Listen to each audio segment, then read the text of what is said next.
काही इतिहासकारांच्या मते विठ्ठल मूळचे विरगळ होते. आता बिहार मधला जो विरगळ आहे तो फार नंतरचा आहे. शास्त्राला मान्य नाही, इतिहासाला सुद्धा मान्य नाही. पुंडलिकाची गोष्ट आधीची का विठ्ठलाची मूर्ती आधीची? जी मूर्ती आज आहे ती त्या कथेला धरून आहे. विठ्ठलाची मूर्ती आपण पाहतो कमरेवरती हात ठेवून आहे ना, आपल्याला विठ्ठल तसाच इमॅजिन होतो. मी आई पण कमरेवर हात ठेवूनच आहे. ही विठ्ठलाची मूर्ती ज्या काळात घडवली गेली त्या काळात रुक्मिणीची मूर्ती घडवली गेली नव्हती. ध्यानस्थ मूर्ती ही उभी कशी आहे? योग बसूनच करायचा असतो असं शास्त्र नाही. ज्ञानेश्वर माऊलींनी म्हटलं, ऐसा हा योगीराजू तो विठ्ठल मज उजू. म्हणजे हा योगीराज आहे म्हणून हा विठ्ठल मला आवडतो. कृष्णदेवराय यांनी हम्पीला ही मूर्ती नेली आणि हम्पीला पण काही मंदिरं आहेत विठ्ठलाची. ती संत भानुदासांनी पैठणच्या एकनाथ महाराजांच्या आजोबांनी ती मूर्ती परत पुन्हा आणली. अनेक राज्यांमध्ये ही मंदिर आहेत का, जसे की कर्नाटकमध्ये, गोव्यामध्ये? पंढरपूर, सोलापूर होय काही कर्नाटकातच होतं. पंढरपुरातली मूर्ती ही आद्य मूर्ती नाही आहे. माढा गावामध्ये जेव्हा आक्रमणं झाली, काही संकट आली, तेव्हा विठ्ठलाची मूर्ती ही माढा गावामध्ये गेली. माढ्याच्या मूर्तीमध्ये 5 दोष आहेत. पंढरपूरच्या पांडुरंगाची आजची जी मूर्ती आहे आपण पाहतो ती काही मूळ मूर्ती नाही. लोककथांनुसार विठ्ठल कोणाचा देव आहे कोणाचा नाही, तर आम्ही शास्त्र मानायचं की लोककथा मानायची? त्यावेळी समाजामध्ये जे पंथ होते, उपपंथ होते, त्या पंथाच्या लोकांना विठ्ठल आपला आहे असं वाटायचं. म्हणून ते तसं त्या विठ्ठलाकडे पाहत असत. पण तो विठ्ठल कुणालाही विठ्ठल कळला असं म्हणता येत नाही. त्याला तुकाराम महाराजच पाहिजे, ज्ञानेश्वर महाराजच पाहिजे.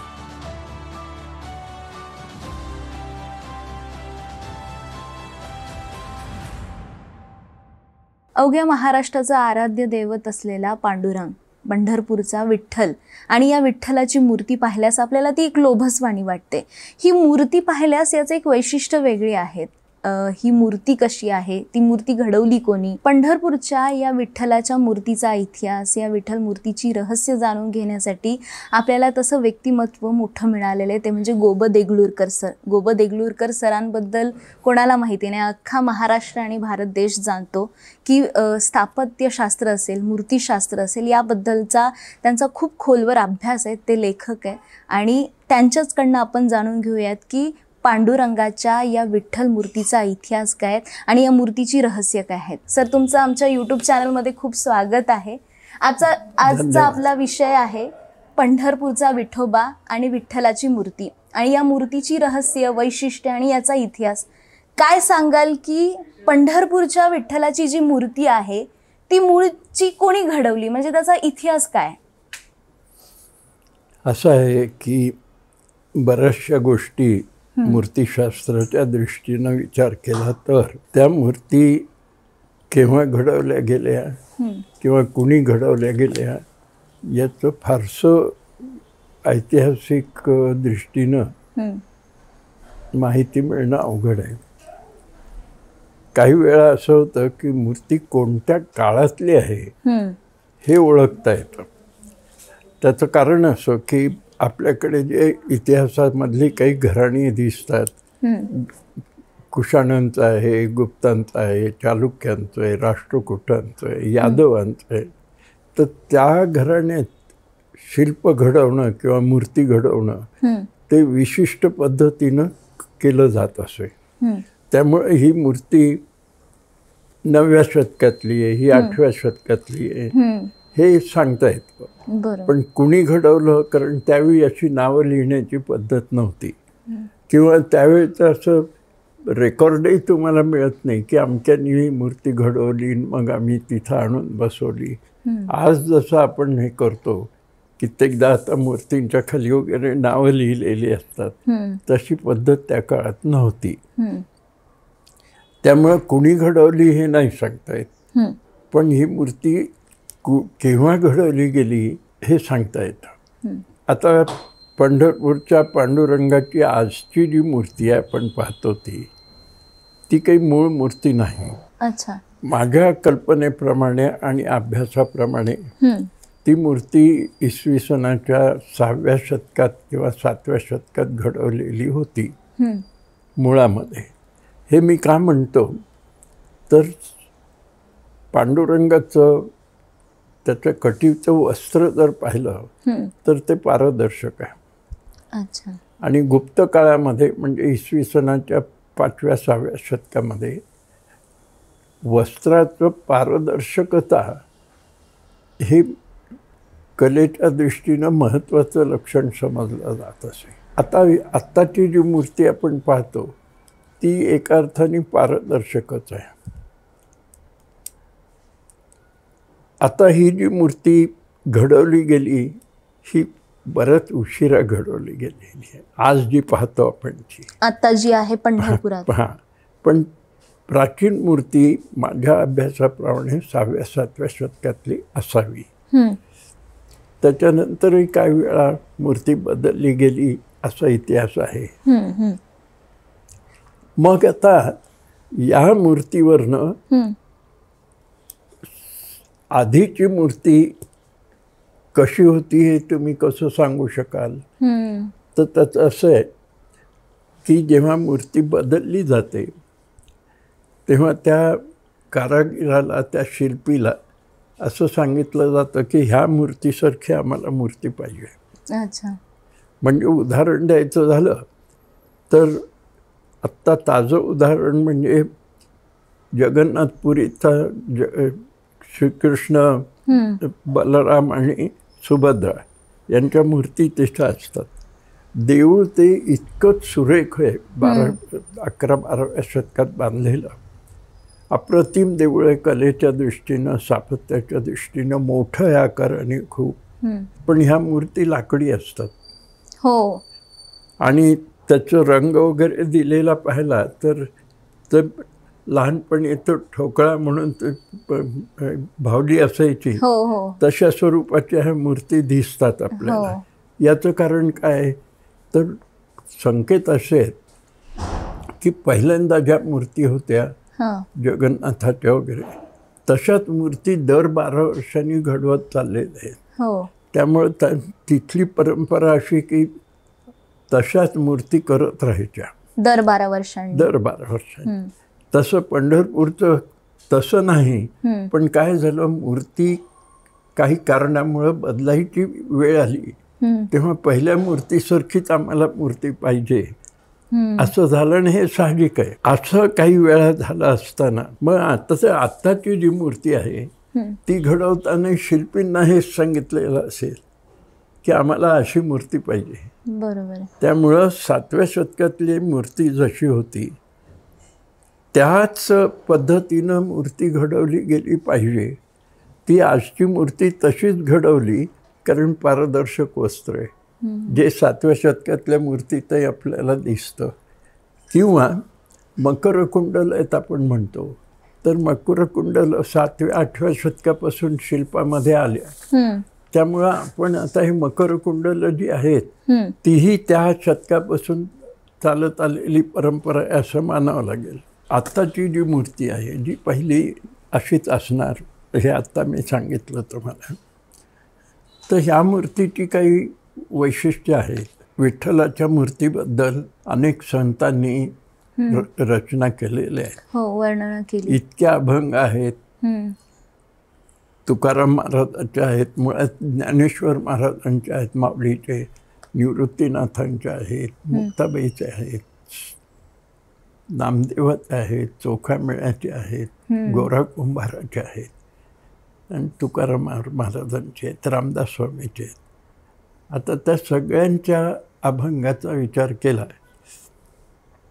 तर तो विठ्ठल मुळात कसा होता हे त्याच्यावरनं कळत नाही आपल्याला. त्याचा विचार आपण नंतर करू. आधी मूर्ती कशी आहे हे पाहूया. ही समचरण विटेवर उभी आहे, कमरेवर हात आहेत, कट्ट्यावलंबित मूर्ती असं आम्ही म्हणतो हाताच्या दृष्टीनं. मान ताठ आहे, दृष्टी खाली आहे, हातात शंख आणि कमळ आहे, दोनच हात आहेत. तर डावीकडच्या हातात शंख आहे, उजवीकडच्या हातात कमळ आहे. आता ह्या सगळ्याचा विचार केल्यावर माझ्या लक्षात असं आलं की ही मूर्तीचे जे 4 प्रकार आहेत, योग, भोग, वीर आणि अभिचारक, तर त्यापैकी योग मूर्ती ही आहे असं आपल्याला दाखवता येईल. योग का म्हणायचं ते मी सांगतो आपल्याला. तिची हालचाल काहीच दिसत नाही मूर्तीची. नाही. कमरेवर हात आहेत म्हणजे हात हलत नाहीत. एरवी काय असतं की देवाची मूर्ती म्हटलं की एक अभय हस्ताची तरी असते किंवा वरद हस्ताची असते. इथे दोन्ही तुम्हाला दिसत नाहीत. कमरेवर म्हणजे हात हलत नाहीत, समचरण आहेत म्हणजे पाय हलत नाहीत. कारण आम्ही त्याचे वेगवेगळ्या प्रकारांनी नावं ठेवलेली आहेत पायाच्या दृष्टीनं.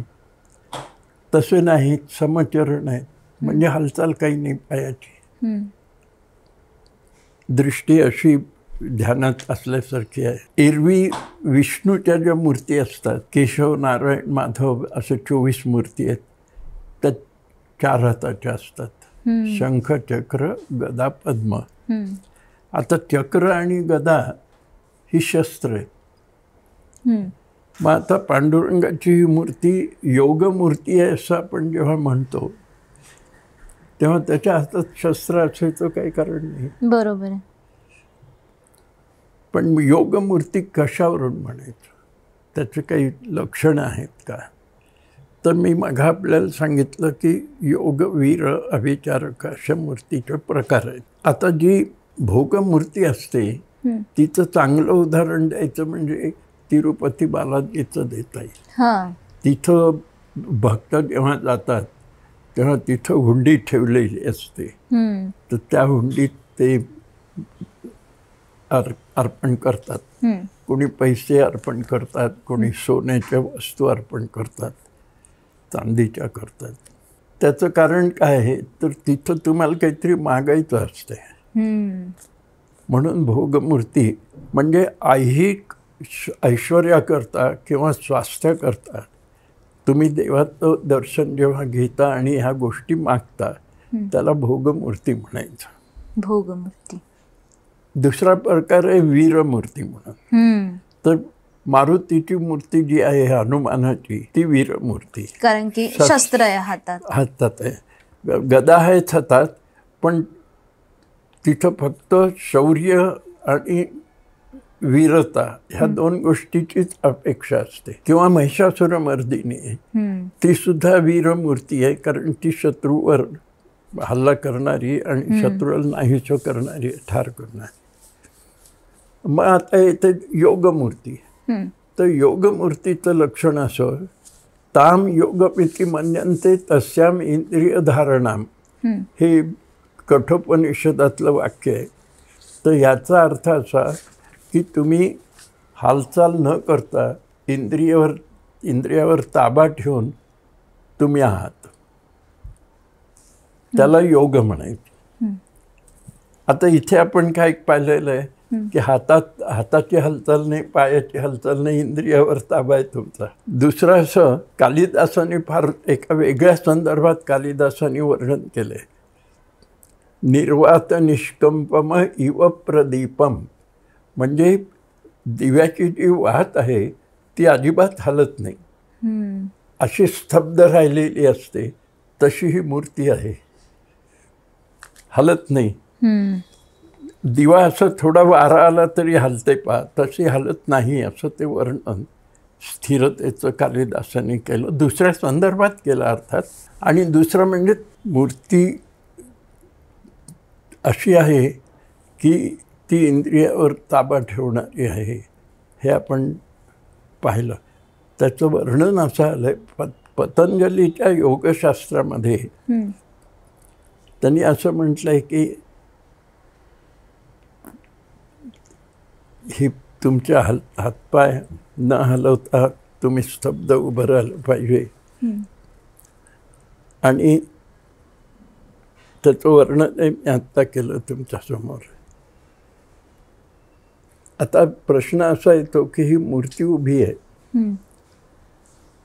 तर योग बसूनच करायचा असतो हम्म. असं शास्त्र नाही. म्हणजे आम्हा सर्वसामान्यांना प्रश्न पडतो की ध्यानस्थ मूर्ती ही उभी कशी आहे? बरोबर बरोबर आहे.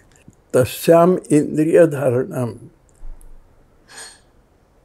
इंद्रियावर ताबा असणं हे योगशास्त्राचं महत्त्वाचं लक्षण आहे. योगश्चित्तवृत्ती निरोधा असं त्याचं पतंजली वर्णन करतो. योग म्हणजे चित्तवृत्तीवर तुमचा ताबा पाहिजे, निरोध पाहिजे.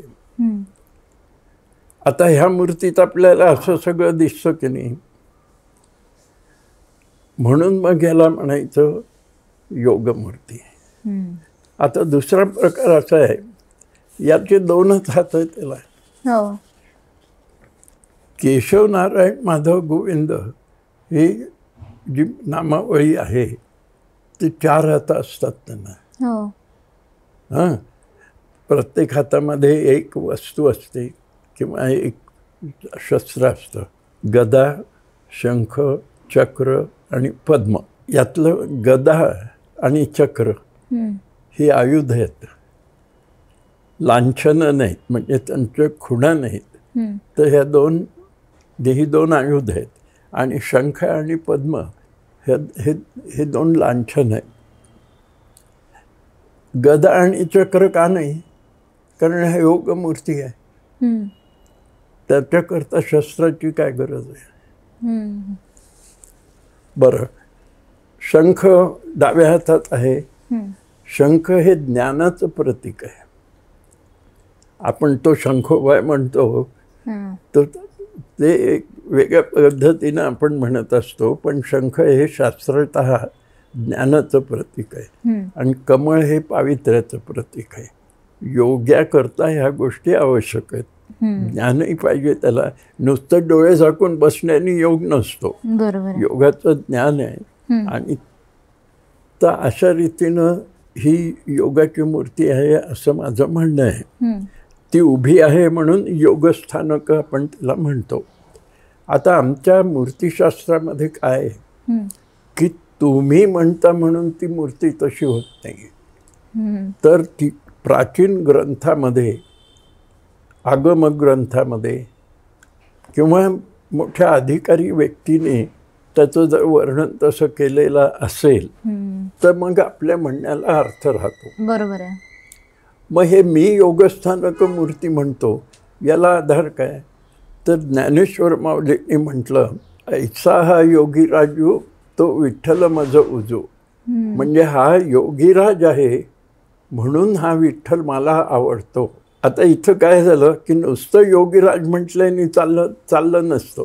त्यांनी विठ्ठलाचं नाव घेऊन सांगितलंय की हा योगीराज आहे म्हणून. म्हणजे आपण निशंक होतो. तेव्हा योगाची लक्षणं असलेली ही मूर्ती, ज्ञानेश्वर माऊलींनी तिला योगीराज म्हटलं म्हणून नक्की तशीच असणार.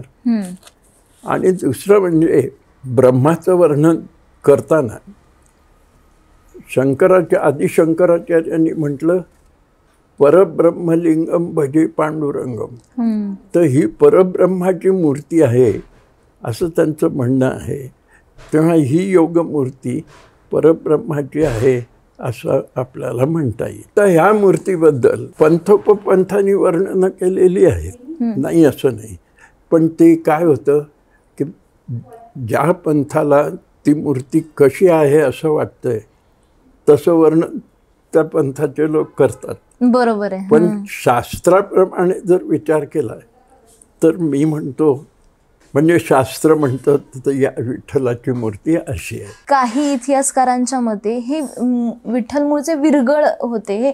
हे काय आहे नेमकं? हा ते काय झालं, दलरी नावाचे एक फ्रेंच गृहस्थ होते, G.A. दलरी. आमच्या डेक्कन कॉलेजमधनंच त्यांनी PhD मिळवलेली आहे. आणि त्यांचं कल्ट ऑफ विठोबा नावाचं पुस्तक आहे. छान लिहिलेलं आहे, शास्त्रशुद्ध आहे, वारीची उत्तम वर्णनं केलेली आहेत. पण त्यांचं म्हणणं काय की बिहारमध्ये एक स्मारकशिला आहे, कदाचित अनेक असतील, तर त्यातला जो मनुष्य आहे दाखवलेला त्या शिलेवर, तो कमरेवर हात ठेवून आहे. आणि तो म्हणजे ज्याला विरगळ म्हणतो आपण, तसाच तो विरगळ आहे, तिथं तसा मनुष्य दाखवलेला आहे. तर इथे दोन्ही हात कमरेवर आहेत असा विठ्ठल आमचा पाहतो आम्ही, तर त्याच्याशी साम्य असेल असं दलरीचं म्हणणं. आणि त्यावरूनच ते असं बोललं गेलं की बिहारच्या देवतेशी कुठेतरी समानता आढळते. बरोबर बरोबर. पण मी असं दाखवलेलं आहे की हे सांची जवळ काही लेणी आहेत. त्या लेणीमध्ये इसवी सनाच्या 4-5व्या शतकातल्या विष्णूच्या मूर्ती आहेत 2. त्या दोन्ही मूर्ती दोन्ही कमरेवर हात ठेवून उभ्या आहेत. आता बिहारमधला जो विरगळ आहे तो फार नंतरचा आहे, 10व्या-12व्या शतकातला. आणि हे दोन्ही हात कमरेवर ठेवलेल्या विष्णूची मूर्ती त्या लेणीत तुम्हाला मिळते. दुसरा चंद्रगुप्त जो होता त्याच्या काळात ती लेणी कोरलेली आहेत. म्हणजे सगळ्यात प्राचीन मूर्ती तुम्ही पाहता तेव्हा तिची दोन्ही हात कमरेवर आहेत हे आपल्याला स्पष्ट दिसतं.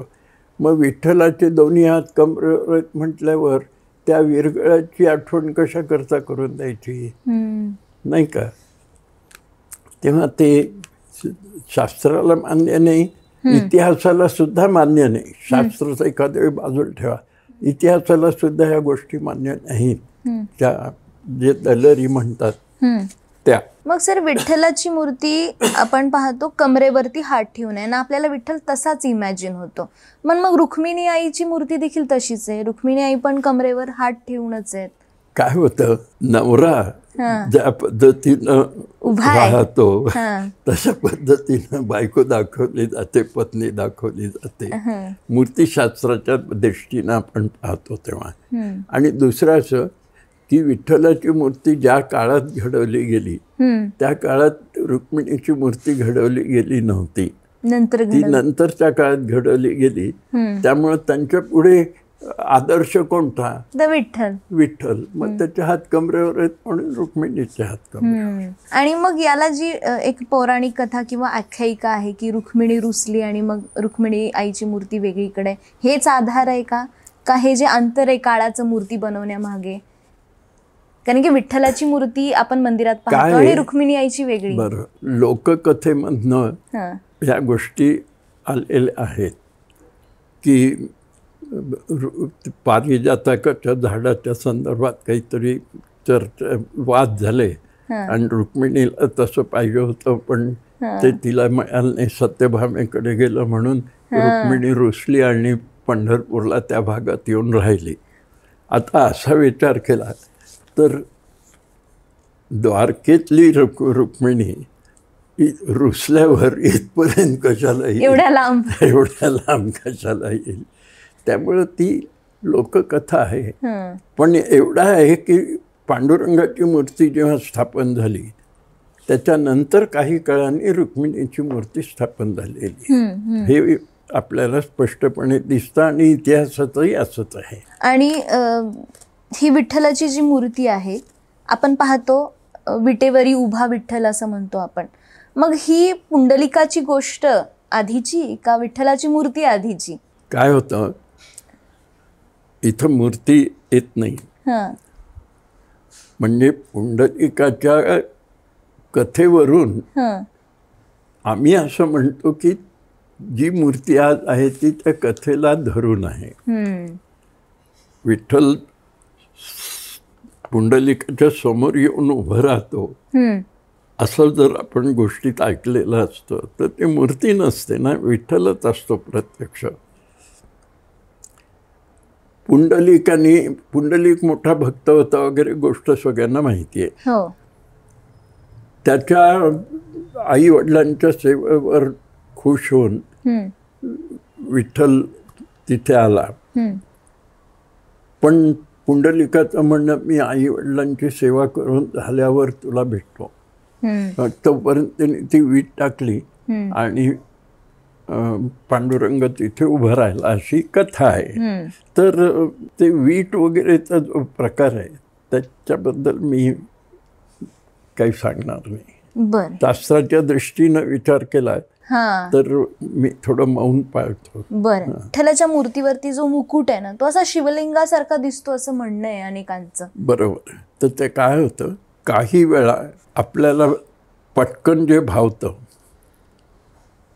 किंवा लोकांपर्यंत जे जावं असं वाटतं त्याच्या आधाराने माणसं विचार करतात. आता उदाहरणार्थ पांडुरंगाची मूर्ती ही हरिहराची आहे असं म्हटलं की हर कसा दाखवणार, म्हणजे शिव कसा दाखवणार, तर ते मुकुट हे म्हणजे ते शिवलिंग आहे.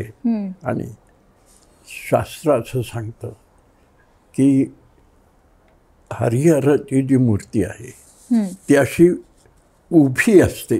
सेक्शन, 2 भाग असतात. उजवीकडचा भाग हरीचा आहे, हराचा आहे, डावीकडचा भाग हरीचा आहे.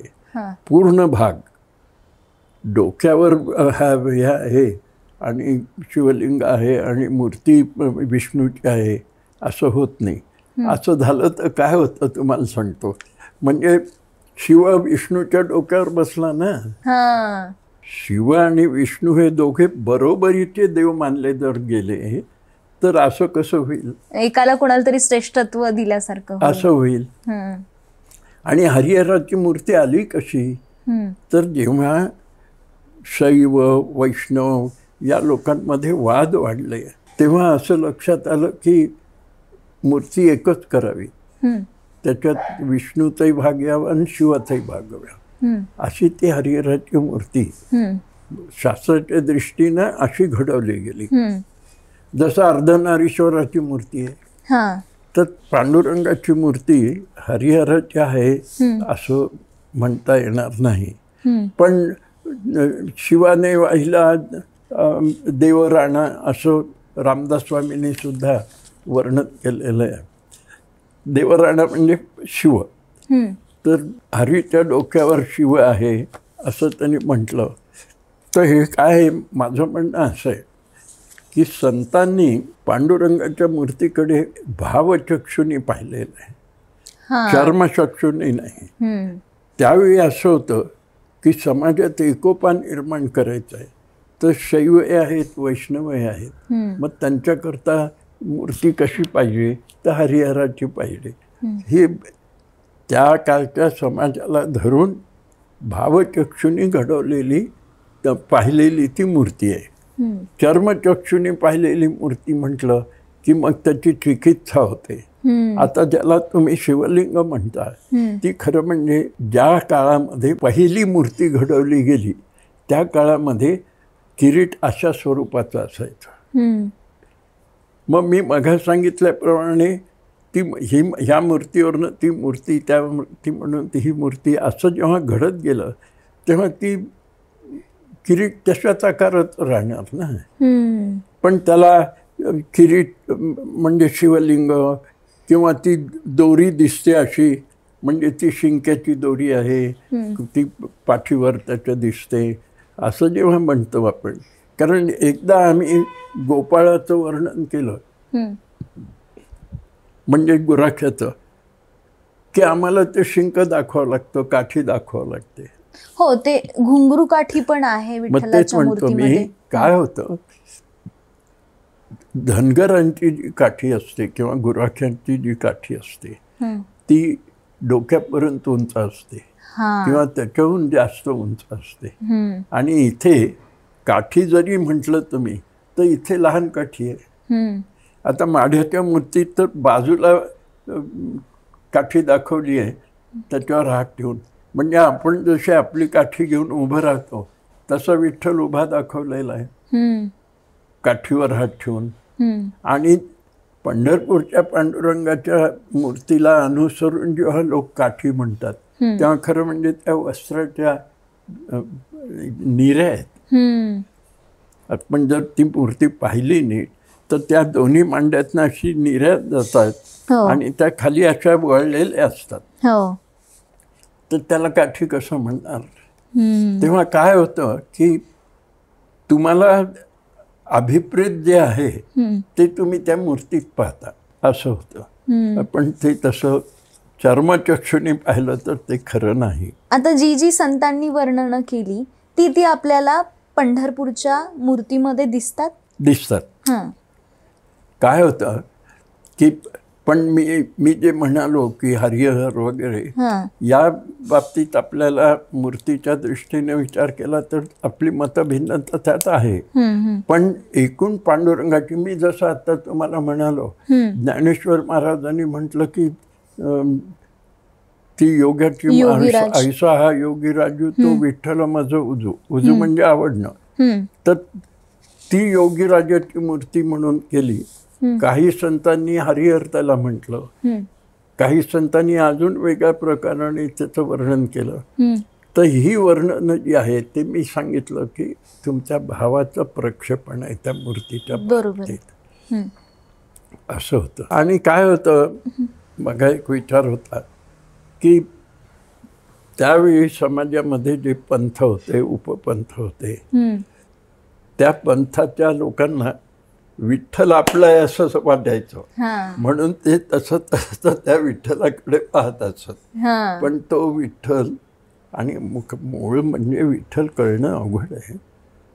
कुणालाही विठ्ठल कळला असं म्हणता येत नाही. त्याला तुकाराम महाराजच पाहिजे, ज्ञानेश्वर महाराजच पाहिजे. हे विठ्ठल नावाचं कोड काय?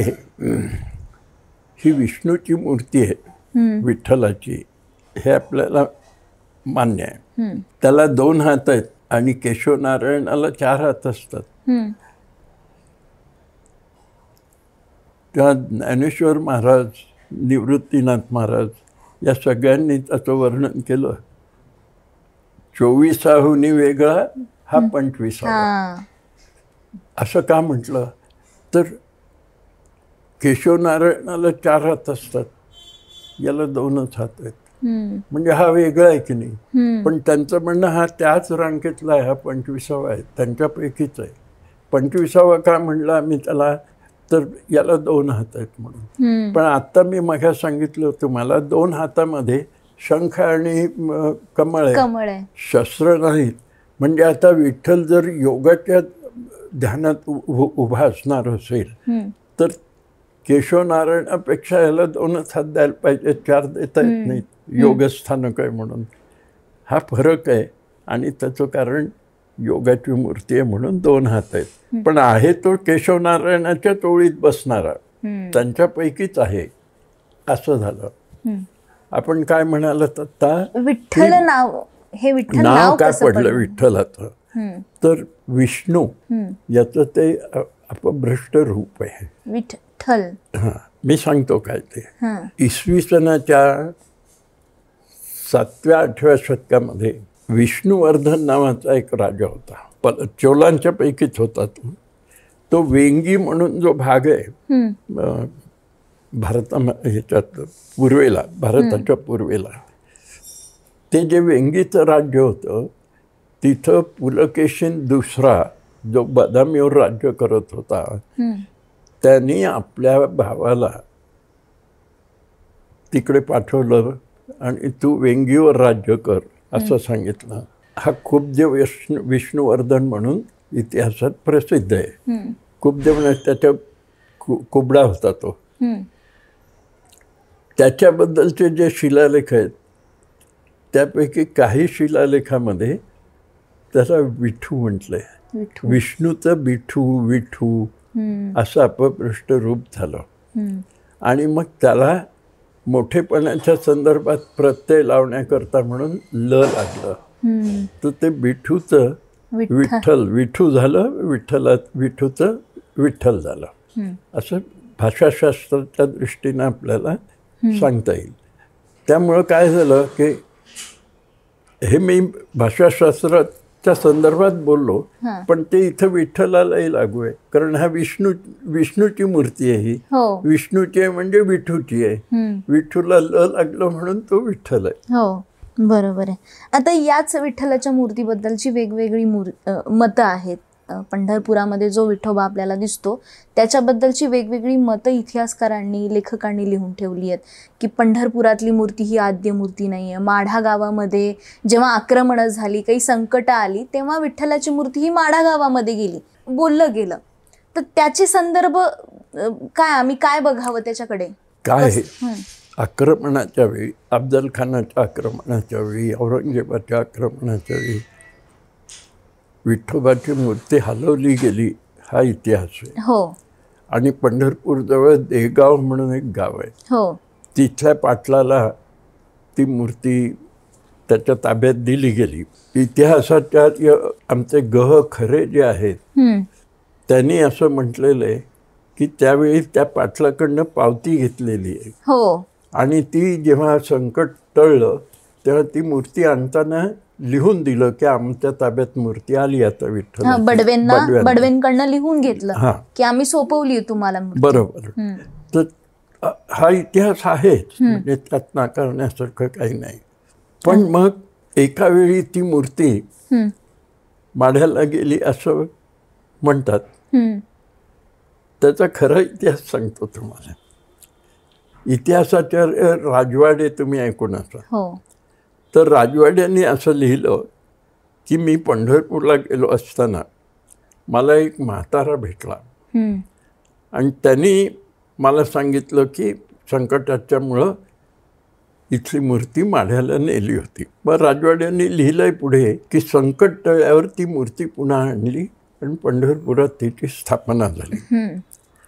आता दुसऱ्यांनी काय म्हटलं की ती एक तर ती मूर्ती माढ्यालाच राहिली किंवा त्या मूर्तीवरून मूर्ती घडवून ती पंढरपूरला स्थापन केली, असं दुसऱ्या तज्ज्ञाचं मत आहे किंवा विचारवंताचं मत आहे. आता काय झालं, माढ्याच्या मूर्तीमध्ये 5 दोष आहेत. एखादाही दोष घडू शकतो. तसा दोष घडला तर ती मूर्ती बाजूला ठेवून दुसरी करून घ्यायची असते. आता माढ्याच्या मूर्तीमध्ये एवढे दोष आहेत तर ती पंढरपूरची मूळ मूर्ती कशी असेल? आता दोष कोणते आहेत? तर पंढरपूरच्या पांडुरंगाच्या कानामध्ये मकर कुंडल आहे आणि माढ्याच्या मूर्तीमध्ये शंख कुंडल आहे.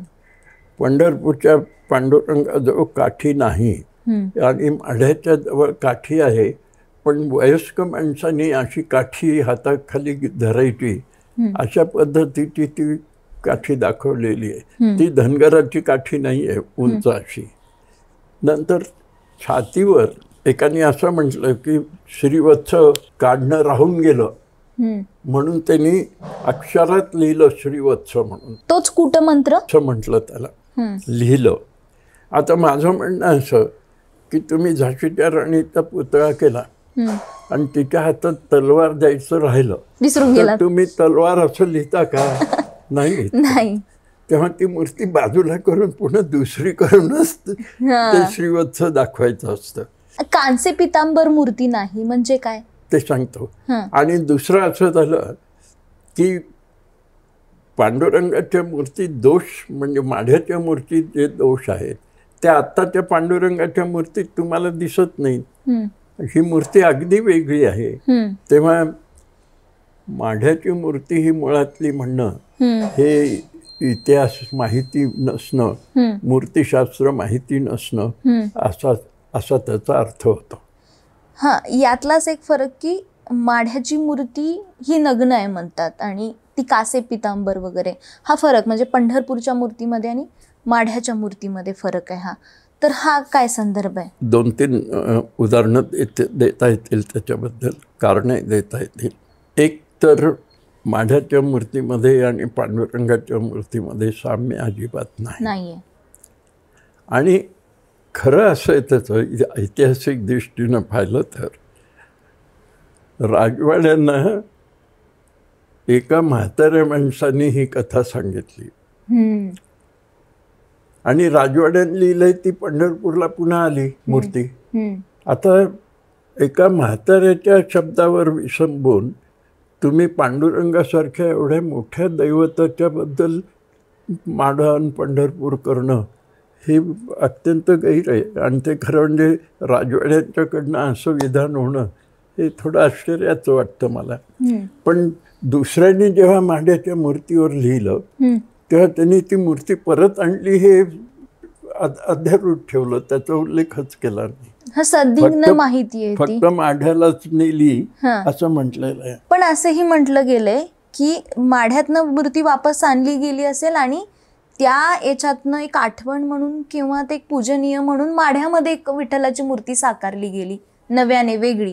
तर आता जी विठ्ठलाची मूर्ती पांडुरंगाची पंढरपूरला दिसते त्याच्यातून ह्याच्यात काय साम्य आहे? अजिबात साम्य नाही. 5 दोष आहेत म्हटलं मी. दोष असताना मूर्ती स्थापन होत नाही. माढ्याची मूर्ती दिगंबर आहे आणि तुम्ही जर शिल्पशास्त्राच्या दृष्टीनं पाहिलं तर माढ्याची मूर्ती लहान मुलासारखी दिसते. पांडुरंगाची मूर्ती तशी नाही दिसत. आणि ती श्वेतांबर, ती दिगंबर आहे, पितांबरधारी नाही. पंढरपूरची इथली मूर्ती पितांबरधारी आहे. आणि पितांबरधारी मूर्ती असून सुद्धा काही लोकांनी, काही संतांनी सुद्धा त्याचं वर्णन दिगंबर असं म्हटलं, असं केलेलं आहे. तर तो पाहण्याच्या ह्याच्यात फरक पडतो. कारण आपल्याला निर्या स्पष्ट दिसतात ना मांड्यामधनं गेलेल्या आणि खाली वळलेल्या, त्याला तुम्ही दिगंबर कसं म्हणता? एवढंच आहे. मी तुम्हाला मग सांगितल्याप्रमाणे गुप्त काळामध्ये ही मूर्ती घडवली गेली. शेवटी त्या काळात कलेचं अत्यंत महत्वाचं एक लक्षण म्हणजे वस्त्र पारदर्शक दाखवणं. हो, तुम्ही म्हणालात. त्यामुळे इथे पांडुरंगाची मूर्ती पारदर्शक दिसते तुम्हाला आत्ताची. त्यामुळं लोक कोणी त्याला दिगंबर म्हणतं, पण मुळात ती पितांबरधारी आहे. मग आता तुम्ही म्हणताय की ज्या काळात विठ्ठलाची मूर्ती साकारली गेली आणि खूप काळाच्या गॅप नंतर रखमाईची मूर्ती साकारली गेली, मग हाच फरक आहे का पाषाणामध्ये? कारण की असा एक रेफरन्स दिला जातो की माढ्याच्या मूर्तीचा पाषाण आणि रखमाई आईची जे पाषाण आहे मूर्तीचा तो सारखा आहे. पांडुरंगाची जी मूर्ती स्थापन झाली त्याच्यानंतर काही काळाने रुक्मिणीची स्थापन झाली, हा इतिहास आहे. आता किती काळ मध्ये होता हे आपल्याला सांगता येत नाही. पण एवढं नक्की की योगस्थानक मूर्ती म्हटल्यावर तिथे रुक्मिणी असणारच नाही. पण नंतर काही काळाने भक्तांनाच असं वाटलं की त्याला एकटं नाही ठेवू, रुक्मिणी बरोबरच पाहिजे. आणि ती जी लोककथा आहे रुक्मिणी रुसून आली वगैरे वगैरे, मग तिला कुठं ठेवायचं? मग हा पांडुरंग म्हणजे विष्णूच ना. ठीक आहे. आता काय झालं, ह्या विष्णूचं रूपांतर श्रीकृष्णात झालं. पांडुरंगाला कोणी कोणी श्रीकृष्णही म्हणतो. मग श्रीकृष्ण म्हणून रुक्मिणी आली. आता तुम्ही विचार करा, ही योगस्थानक विष्णूची मूर्ती आहे. रुक्मिणी ही श्रीकृष्णाची पत्नी आहे. म्हणजे जेव्हा ती कथा घडली, लोककथा, तेव्हा विठ्ठलाला श्रीकृष्ण समजलं गेलं आणि मग त्याच्याबरोबर रुक्मिणी आली. म्हणजे काही काळमध्ये गेलेलं असणार ना. असं पण एक संदर्भ की आता पंढरपुरातनं विठ्ठलाची मूर्ती अनेकदा हलवली गेली आणि पुन्हा आणली देखील गेली आणि पुन्हा त्याची प्रतिष्ठापना देखील झाली की कृष्णदेवराय यांनी हम्पीला ही मूर्ती नेली आणि हम्पीला पण काही मंदिरं आहेत विठ्ठलाची. हा एक संदर्भ आहे. त्याकडे आम्ही कसं पाहायचं? हम्पीचं जे विठ्ठलाचं मंदिर आहे मी अनेकदा पाहिलेलं आहे. ते मोठं आहे, प्रचंड मंदिर आहे ते. त्याच्या अंतराळातनंच प्रदक्षिणापथ केलेलं आहे. वेगळ्या पद्धतीचं मंदिर आहे ते, मोठं आहे चांगलं. आत्ता तिथं मूर्ती नाही आहे, रिकामा आहे गाभारा, रिता आहे. असं सांगतात की तिथं जी मूर्ती पंढरपुराहून नेऊन कृष्णदेवरायांनी स्थापन केली ती संत भानुदासांनी म्हणजे पैठणच्या एकनाथ महाराजांच्या आजोबांनी ती मूर्ती परत पुन्हा आणली. आता ती आणलेली मूर्ती पैठणला तुम्ही गेलात म्हणजे त्यांच्या देवघरात जी मूर्ती आहे, धातूची मूर्ती आहे, आणि ते सांगतात की श्री विठ्ठल लिहिलेलं आहे पाहिजे, विजयी विठ्ठल असं लिहिलं आहे. आता हंपीहून ही मूर्ती आणली की पंढरपूरच्या पांडुरंगाची मूर्ती आणली नाही माहिती, पण हा काय आहे, श्रद्धेचा विषय. बरोबर आहे. आणि त्या संबंधात मी सहसा काही बोलत नाही. जी परंपरा चालत आलेली आहे ती चालू ठेवायची. बरोबर आहे. पण हे खरं आहे की पुरीचा जगन्नाथ सुद्धा कृष्णदेवरायांनी आपल्याकडे नेला विजयनगरमध्ये. ही कथा इतिहासामध्ये नोंदवलेली आहे. त्यामुळं कृष्णदेवरायांनी विठ्ठलाची मूर्ती नेली असेल असं आपण मानूया. त्याला काही ऐतिहासिक आधार फार नाही. जसे की तुम्ही मगाशी एक संदर्भ दिला की ती काठी आहे, घुंगरू काठी, आणि गुराखीला ती काठी असते. तशी लोककथांनुसार विठ्ठल कोणाचा देव आहे कोणाचा नाही. तर आम्ही शास्त्र मानायचं की लोककथा मानायच्या, म्हणजे तो एक विरोधाभासी आम्हाला गोष्टी दिसतात यामध्ये. हे मूर्तीकडे पाहताना तुम्ही मूर्तीशास्त्र काय सांगतं हे पाहायला पाहिजे. येस. आणि आता मी आपल्याला बोलण्याच्या ओघामध्ये असं सांगितलं की त्याचं वेगवेगळ्या प्रकारांनी त्याचं वर्णन केलेलं आहे लोकांनी. काहींचं म्हणणं असं की ते महासमन्वयाची ती मूर्ती आहे, म्हणजे लोक कथातनं आणि इतिहासातनं शास्त्रातनं ती मूर्ती घडवली गेली लोककथेच्या आधाराने. म्हणजे लोककथाही आली, शास्त्रही आलं, इतिहासही आला, म्हणून महासमन्वय झाला असं ते विधान आहे. माझं म्हणणं असं की अशा अनेक मूर्ती आहेत की ज्या समन्वयाने आलेल्या आहेत. जसं हरिहराची मूर्ती मी तुम्हाला सांगितली. एक मूर्ती अशी आहे की त्याच्यामध्ये शिव, विष्णू, कृष्ण आणि ब्रह्मा यांची मिळून झालेली मूर्ती आहे. त्याला ब्रह्मेशान जनार्दनाख असं म्हणतात. म्हणजे ह्या सगळ्या पंथाच्या लोकांनी एकत्र येऊन पूजा करावी, आपापसात वाद असू नये म्हणून अशा मूर्ती घडवल्या गेलेल्या होत्या. त्यामुळं पांडुरंगाच्या मूर्तीकडे पाहिल्यावर ती लोककथेतनं आली वगैरे असं काही म्हणता येत नाही. आणि तसा तुम्हाला काही भाग दिसलाच समजा, तो केव्हा दिसतो, जेव्हा तुम्ही त्याला गोपाळ म्हणता. गोपाळाचे वेशे आले येऊनी भूतळा, प्रेमाचा सोहळा भोगताती, असं त्याचं वर्णन आलेलं आहे. तर जेव्हा तुम्ही त्याला गोपाळ म्हणता तेव्हा समन्वय झाला असं म्हणावं लागेल लोककथेतनं. जेव्हा तुम्ही त्याला श्रीकृष्ण समजता तेव्हा पुराणातनं तो आला असं म्हणावं लागतं. तर या सगळ्याचा समन्वय म्हणून विठ्ठल असा एक समज आहे. पण ठीक आहे, त्याला काय हरकत नाही. आणि ह्याचाच कुठेतरी भाग म्हणून अनेक राज्यांमध्ये ही मंदिर आहेत का, जसे की कर्नाटकमध्ये, गोव्यामध्ये, पुन्हा तामिळनाडू, गुजरात, आंध्र प्रदेशात देखील विठ्ठलाची मंदिरं आहेत. विठ्ठलाच्या संबंधात एक अभंग आहे, कानडा विठ्ठलू कर्नाटकू असं. आणि तुम्हाला आश्चर्य सांगतो, वर्णन काय करतात लोक, मोठी माणसं आहेत त्या क्षेत्रातली, तर तो नाटक करतो कर्नाटकू असं ते त्याचं वर्णन केलेलं आहे लोकांनी. मुळात असं आहे, आता हा थोडा कॉन्ट्रोवर्शियल भाग येईल कदाचित, की पंढरपूर, सोलापूर होय की काय कर्नाटकातच होतं, आणि तो कर्नाटकातला देव असं समजलं जायचं. माझं म्हणणं असं की हा विषय तुम्ही बाजूला ठेवा, पण हे लक्षात येतं आपल्या की कर्नाटकामध्ये, आंध्र प्रदेशामध्ये, तेलंगणामध्ये पांडुरंगाचं महात्म्य फार आहे. आजसुद्धा ती सगळी माणसं आम्ही पाहतो तर ती पंढरपूरला वारीला येतात.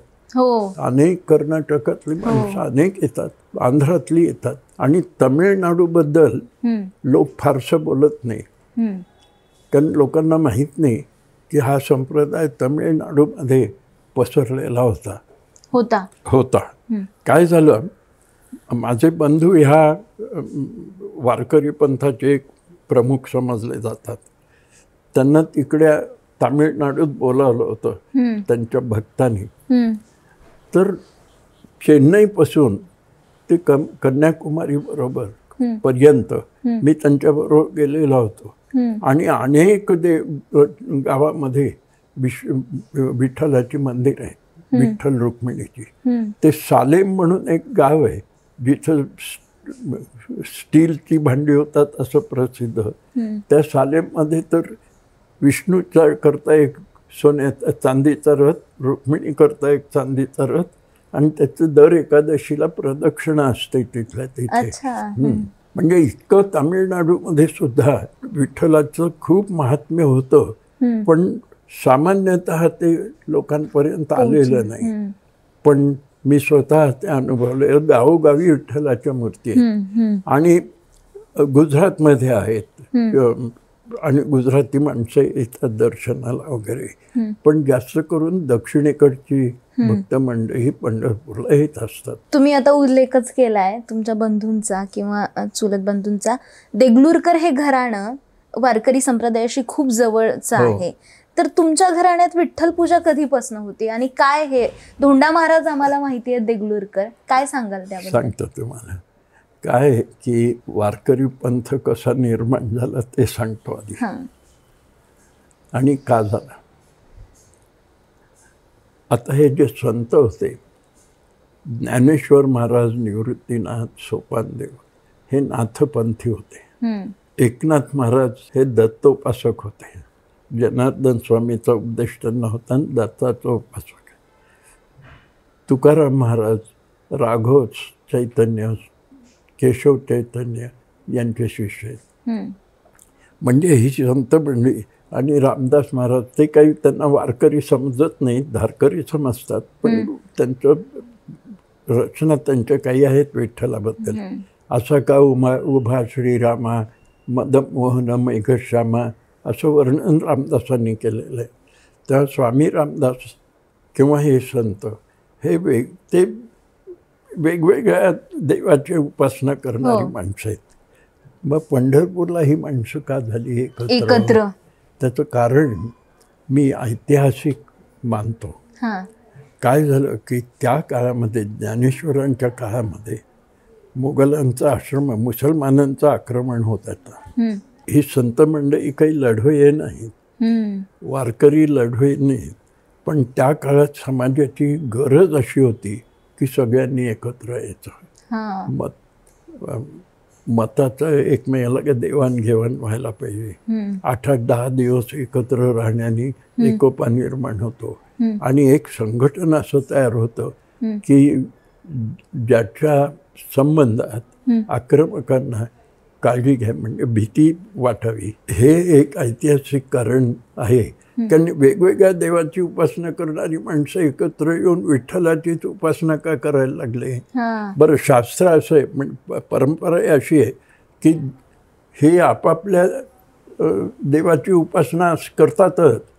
उदाहरणार्थ आम्ही खंडोबाचे उपासक आहोत मैलारच्या, पण आम्ही वारकरी पण आहोत. म्हणजे त्याचा अर्थ असा झाला की तुमचा देव घरात तुम्ही पूजा, त्याची पूजा अर्चा करत राहा, पण समाजाचा म्हणून एकच देव, तो पांडुरंग. त्याच्या निमित्ताने तुम्ही एकत्र येता आणि समाज संघटन होतं. हा त्याच्यातला भाग ऐतिहासिक दृष्टीनं पाहिलं तर मला असं वाटतं. म्हणून लोकदेव असं म्हणतात. सगळे देव लोकदेव असतात, त्यामुळे लोकदेव म्हणण्याचं काही कारण नाही. आणि म्हणून काय झालं, काही इतिहासकारांनी असं दाखवलंय की हा समाज असा एकत्र आला वारकरी लोकांचा, त्याचा उपयोग शिवाजी महाराजांच्या काळात त्यांना करून घेता आला. कारण ते ह्या परंपरेने एकत्र आलेली माणसं, धर्माच्या बद्दल जागरूक झालेली माणसं, सेवा करणारी माणसं पांडुरंगाची, ही सगळी माणसं कालांतराने, अंतर आहे यांच्यामध्ये 100-200 वर्षाचं, पण एक हे मानसिकता तयार झाली त्या लोकांची, ती शिवाजी महाराजांच्या उपयोगात आली असं म्हणतात. आमचे न्यायमूर्ती रानडेंचे असंच म्हणणे मराठ्यांच्या संबंधात त्यांनी जेव्हा पुस्तक लिहिलं तेव्हा. आपण धोंडा महाराजांबद्दल हां, बोलत तर होतो. आमच्या घराण्यामध्ये जवळजवळ 200-250 वर्षापासून ही परंपरा आहे. देगलूरहून आमची दिंडी ह्या दिवसात पंढरपूरला येत असते.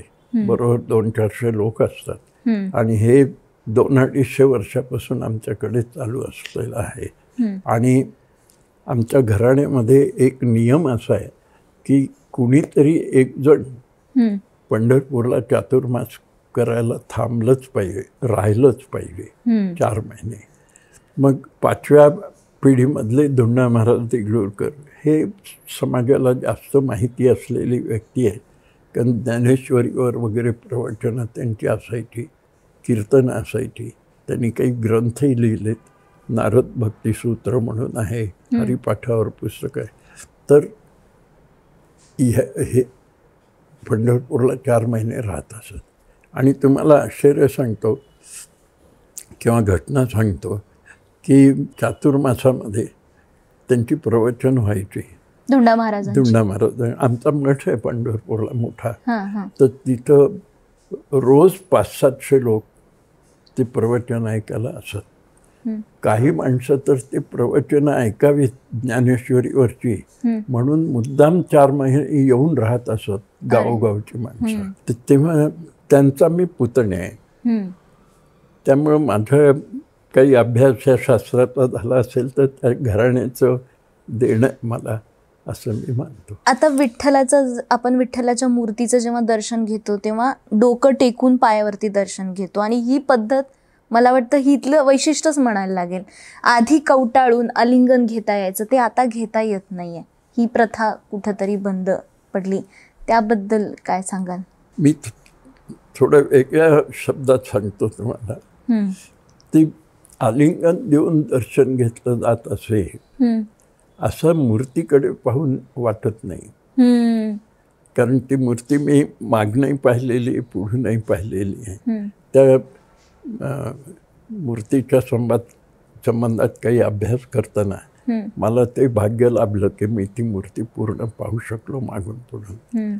तेव्हा आलिंगन देणं म्हणजे आता तुम्ही पहा, तुम्ही पायावर डोकं ठेवता नमस्कार करताना ते सुद्धा कष्टाने करावं लागते तुम्हाला. ते सहजासहजी तुम्ही डोकं ठेवत नाही पायावर. तर आलिंगन द्यायला तुमची उंची किती पाहिजे, नाही का?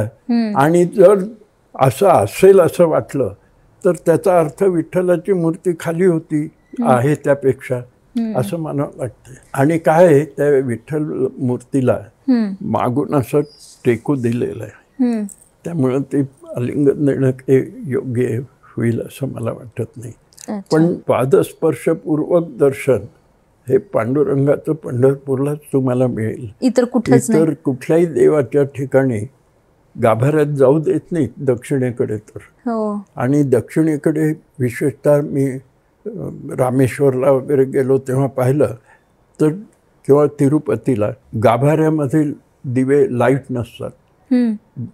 आपले तेलाचे दिवे असतात गाभाऱ्यामध्ये, 1 किंवा 2. त्याच्या प्रकाशात दर्शन घ्यायचं. आणि गाभाऱ्यात तुम्हाला जाऊ देत नाही, बाहेरूनच दर्शन घ्यावं लागतं. आता वळूया अयोध्येच्या राम मंदिराच्या विषयाकडे. कारण की अयोध्येमध्ये जे रामाची मूर्ती आहे ती, त्याच्यामध्ये तुमचा खूप संबंध आहे की तुमच्या मार्गदर्शनाखाली ती मूर्ती घडवण्यात आली असेल, त्याबद्दलच्या बैठका झाल्यात. तर काय तेव्हा ठरलं होतं की रामाची मूर्ती अयोध्येमधली कशी असावी? काय झालं त्या संबंधात, पहिली बैठक जी झाली त्या बैठकीला मला बोलावलेलं होतं. एक त्यातले गृहस्थ मुख्य जे होते ते आपल्या पंतप्रधानांचे जवळचे असे त्यांच्या ह्याच्यात होते, अधिकारी होते. आणि बाकीचे काही पंचमंडळी होते. आपले गोविंदगिरीजी होते, त्यात वासुदेव कामत होते चित्रकार. तेव्हा त्या बैठकीत असं ठरलं किंवा आम्ही असं म्हटलं की मूर्ती संगमरवरी असू नये. काही लोकांचं असं म्हणणं पडलं की तिकडच्या सगळ्या मूर्ती संगमरवरी आहेत, हल्ली सगळीकडे संगमरवरातल्या मूर्ती करतात. तर मी असं सांगितलं की संगमरवर टिकत नाही फार. एकतर शुभ्र असला तरी तो पुढे पुढे पिवळा पडतो आणि दुसरं तो ठिसूळ असतो. तेव्हा तो तुम्ही काळा पाषाण घ्या. आता त्याला कृष्ण शिळा म्हणून म्हणतात, तो घ्या आणि त्याच्यात हे मूर्ती करायची. आणि दुसरं एक मी सहज म्हणून सांगितलं की राम गोरा नव्हता, तेव्हा संगमरवरात कशाला करता, तुम्ही ब्लॅक बसाल्टमध्ये करा, काळ्या पाषाणात करा. म्हणजे ते राम कृष्ण विठ्ठल हे सावळे होते. सावळे होते. आणि दुसरं असं की गालावर खळी नका देऊ, कारण गालावर खळी असणं हा दोष आहे खरं म्हणजे शास्त्रीय दृष्ट्या. तिसरं, डोळे म्हणजे राजीव नेत्र, रामरक्षक जसं वर्णन आहे, राजीव नेत्र म्हणजे कमळासारखे चांगले डोळे असायला पाहिजेत मोठे, आणि गालावर हास्य पाहिजे. एवढ्या गोष्टी आम्ही सांगितलेल्या होत्या. शिवाय मुकुट नको, दागिने चालतात. आणि मूर्ती कोणती कशी घडवायची, तर म्हटलं राम लल्लाचं देऊळ आहे नाही, लहान बालरामाचं मंदिर आहे ना, मग तुम्ही मूर्ती 5व्या-6व्या वर्षाची जशी असते मुलाची आकृती तशी मूर्ती घडवली. म्हणून ते चेहऱ्यावरचे भाव लहान मुलासारखे आहेत. तर तशी मूर्ती तुम्ही केली पाहिजे, कारण 8व्या वर्षानंतर तो कुमार होतो, बाल राहत नाही. तेव्हा त्याच्या आधीची मूर्ती, आधीच्या वयाची मूर्ती तुम्ही केली पाहिजे. प्रश्न असा की अशी रामाची मूर्ती कुठेही नाही, केव्हाही घडवलेली नाही. त्यामुळे लोकांना ती कृष्णाची वाटू शकते, कारण कृष्णाच्या लहानपणीच्या मूर्ती मिळतात रांगतानाच्या वगैरे. तर म्हटलं त्याच्या हातात धनुष्य बांधायला हरकत नाही, कारण ती व्यवच्छेदक लक्षण आहे रामाचं. त्याप्रमाणे ती आता जी मूर्ती त्या कलाकारांनी घडवली, आमच्या बैठकीतली मतं त्यांना सांगितली गेली होती की नाही माहीत नाही, पण आम्ही सांगितलेल्या गोष्टी त्या मूर्तीत आलेल्या आहेत. तुम्ही म्हटला की पाषाणातली मूर्ती टिकते, तर तो पाषाण टिकतो, दगड. पांढरी मूर्ती आणि काळी मूर्तीमध्ये हाच एक फरक आहे की अन्यही काही फरक आहे त्याच्यामध्ये? नाही, फरक तो असा आहे की तो पिवळा पडतो, ठिसूळ असतो, म्हणून ती नको. त्या काही मंडळीचं म्हणणं पडलं, पण ती सुंदर दिसते, इथं सगळीकडे तशाच मूर्ती पण मिळतात. पण आता जी मूर्ती घडवली त्याला कृष्णशिला असं नाव दिलेलं आहे, ज्याला आम्ही ब्लॅक बसाल्ट म्हणतो, काळा बसाल्ट म्हणजे. तर त्याची ती मूर्ती केलेली आहे, किंवा ग्रनाईट असेल एखादी, त्याची मूर्ती आहे ती, आणि ती जास्त काळ टिकते. म्हणजे काही जर इजा न झाली तर 500-700 वर्ष सुद्धा ती टिकते. आता हे पंढरपुरातली विठ्ठलाची जी मूर्ती, ती काळ्या पाषाणातली इतक्या वर्षांपासून ती टिकली आहे? नाही, तरी पण काळ्या पाषाणामध्ये फरक आहे. ती वालुकाश्रमाची आहे, म्हणजे सँडस्टोनची आहे. आणि तुम्ही मघा प्रश्न केला होता, आणि रुक्मिणीची मूर्ती ही ब्लॅक बसाल्टमध्ये, त्यामुळे तुम्ही आताही ती मूर्ती पाहिली रुक्मिणीची तर चमकदार असं गुळगुळीत आहे, आणि विठ्ठलाची थोडी खडबडीत आहे. हा, कारण ते वालुका पाषाण आहे. अच्छा. आणि वालुका पाषाणाची मूर्ती फार टिकत नाही, तिला फार सांभाळावं लागतं. बरोबर. काय होतं की ते पोरस असते थोडी, आणि त्याच्यामध्ये पंचामृताचं वगैरे असं दही मध असं बसतो जाऊन, आणि त्या दगडाला मग इजा पोचते. आम्ही जेव्हा गेलो पाहायला तेव्हा म्हटलं होतं की असं पंचामृत करूच नका तुम्ही, फक्त एका तांब्यामध्ये पाणी घेऊन त्यात 1-2 थेंब दुधाचे टाका, शास्त्र म्हणून. मध नको, साखर नको, दही नको होतात. आणि म्हणून गेली बऱ्याच वर्षांपासून ती जी पूजा व्हायची ती आता थोडी बंद झाली. थोडा फरक पडला. एकंदरीत विठ्ठलाच्या मूर्तीचा खरा इतिहास आणि अनेक अशी वैशिष्ट्य पंढरपुराच्या मंदिराची असतील, विठोबाच्या मूर्तीची असतील, असे खूप छान संदर्भ सरांनी सांगितलेत आणि इतकी समृद्ध ही माहिती आहे. थँक्यू सो मच सर, तुम्ही आम्हाला वेळ दिला आणि इतक्या छान गोष्टी समजावून सांगितल्या. ह्या सगळ्या चर्चा, ही संपूर्ण मुलाखत आणि सरांनी दिलेली माहिती यावरती तुमच्या प्रतिक्रिया कमेंट बॉक्समध्ये लिहायला विसरू नका आणि अशाच मुलाखतींसाठी लगावबत्ती यूट्यूब चॅनलला सबस्क्राईब करायला विसरू नका.